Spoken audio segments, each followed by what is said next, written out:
আৰক্ষীৰ প্ৰহাৰত ৰূপহী হাতত যুৱকৰ মৃত্যু।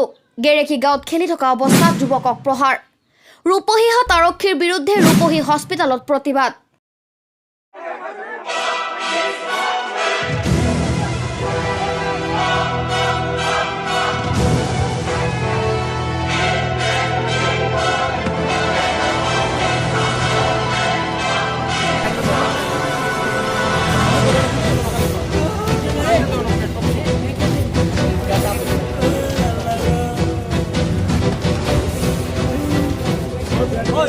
মিনি লকডাউনৰ সময়তে ৰূপহীহাটৰ এখন গাঁৱত আৰক্ষীয়ে নিয়মীয়া টহলৰ সময়ত একাংশ যুৱকক প্ৰহাৰ কৰাক কেন্দ্ৰ কৰি তীব্ৰ চাঞ্চল্যৰ সৃষ্টি হৈছে।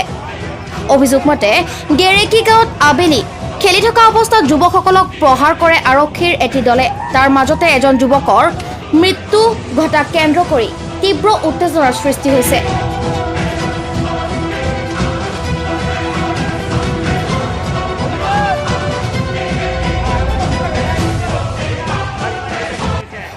যুৱকসকলে ৰূপহীহাট হস্পিটেলত আৰক্ষীৰ বিৰুদ্ধে প্ৰতিবাদ মুখৰ হৈ পৰে। এই দৃশ্যলৈ মন কৰক। সমনীয়াক হেৰুৱাই এনেদৰে হস্পিটেলত সন্মুখত হিয়া ঢাকুৰি কান্দিছে এজন যুৱকে।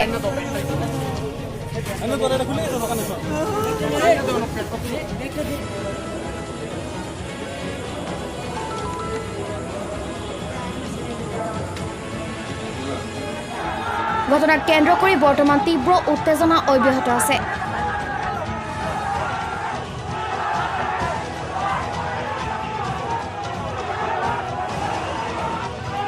দোষী আৰক্ষীসকলৰ বিৰুদ্ধে কঠোৰতম শাস্তি গ্ৰহণ কৰা আৰক্ষীৰ অধীক্ষকে ঘটনাস্থলীত উপস্থিত হৈ দোষী আৰক্ষীৰ বিৰুদ্ধে ব্যৱস্থা গ্ৰহণ কৰিবলৈ ক্ষোভ উজাৰিছে যুৱকসকলে। পথাৰত ক্ৰিকেট খেলি আছে, লকডাউন চবফালে লকডাউন, বজাৰতো লকডাউন, কি কৰিব?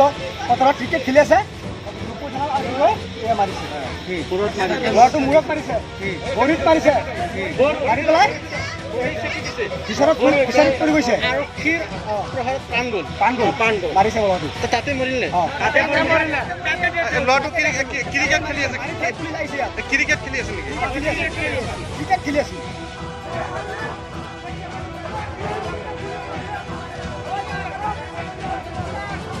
নগাঁৱৰ পৰা কাফিলুদ্দিন আহমেদৰ ৰিপৰ্ট, টিটি নিউজ অসম।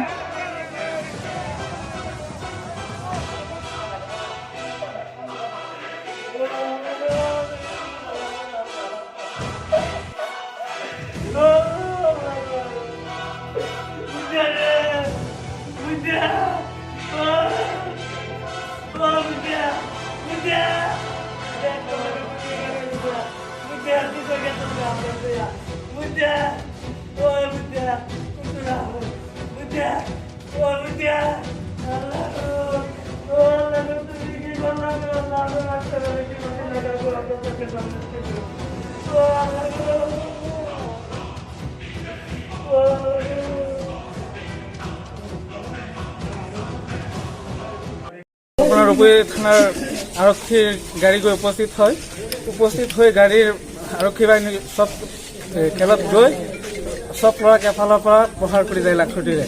ল'ৰা এটাক, আমাৰ লাওগাঁৱৰ ল'ৰা এটাক শোয়েব আখতাৰক লাখুটিৰে প্ৰহাৰ কৰোঁতে সি জঁপিয়াই পানীত পৰে। যেতিয়া পানীত পৰে তাৰ মূৰত আপোনাৰ লাখুটিৰে পিটন দিয়ে, তেতিয়া সি পানীত পৰাৰ পিছত তাৰ পৰা মৃত্যু উঠিব নোৱাৰি মৃত্যুত লাওগাঁও আৰক্ষী যেতিয়া পিটিছে, কি নাম আছিল ল'ৰাজনৰ? নাম কি আছিলে? ল'ৰাজনৰ নাম কি আছিলে? ক'ত খেলি আছিলা? এইটো নামটো নাজানো জেগা, আমি লাওগাঁৱৰ পৰা আহিছিলো। ইয়াতে খেলি আছিলে ক'ত? পথাৰত নে ক'ৰবাত? গেৰেকী পথাৰ, গেৰেকী তামুলীটো। তাতে পুলিচ আছিলে না? পুলিচ গৈ আপোনাৰ চব ল'ৰাক এফালৰ পৰা প্ৰহাৰ কৰিছে। ল'ৰাটো মানে জঁপিয়াই দিছিলে পানীত, লাখুটি কোব খাই পিছত আৰু উঠিব নোৱাৰিলে। আৰক্ষীৰ সন্মুখতে মানুহটো মৰিল। মানে আৰক্ষীয়েও উদ্ধাৰ কৰা নাই ল'ৰাজনক? আৰক্ষীয়েও উদ্ধাৰ কৰা নাই?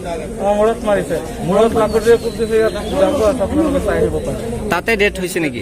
তাতে ডেথ হৈছে। ইয়াত আনিছিলো, হস্পিটেলত আনিছিলো, এতিয়া ডক্টৰে মৃত্যু বুলি ঘোষণা কৰিছে।